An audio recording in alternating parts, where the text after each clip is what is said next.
Hi, I'm Alex for Teach Like This, and as the saying goes, two heads are better than one, except when they're not.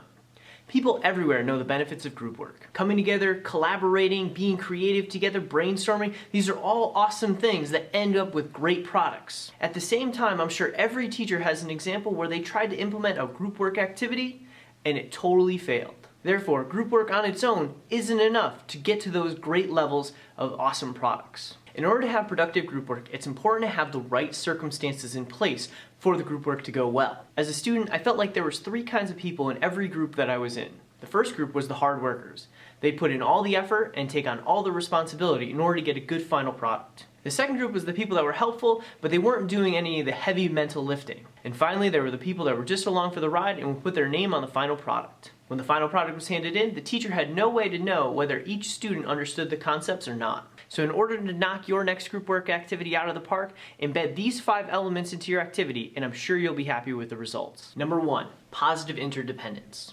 The group work activity needs to be designed so that every member is important. This activity can't be completed without contributions from every single member. By embedding this element, it says to each student that they are important and they need to contribute. You can do this by developing roles in which you assign or allow students to pick for themselves, or you can do this by dividing up resources unevenly. Each student will have their own piece of information that they need to learn. The second element to high-quality group work is face-to-face interaction. It's important to note that face-to-face interaction doesn't mean time to divide up the work separately and then each have a piece of the project to do. That is not what we're going for. What we're going for with face-to-face interaction is students collaborating and exchanging ideas. One way to ensure quality face-to-face interaction is by making every student accountable for every question.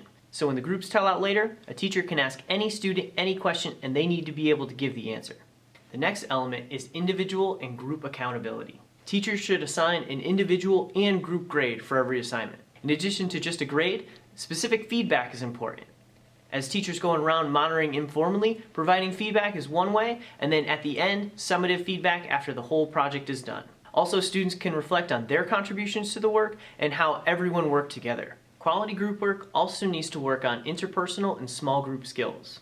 The ability to solve conflicts in a constructive manner, to communicate effectively, and to draw upon strengths in order to solve problems are skills that employers hold in high regard.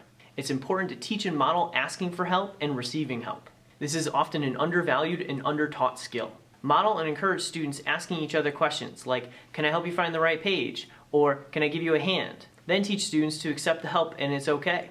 Additionally, ask questions if they get lost, like, "Can you help me? I'm a little bit lost." Teaching these skills will pay dividends throughout the year and throughout the students' lives. The final step of quality group work is group processing. Students need to know how to evaluate their group work.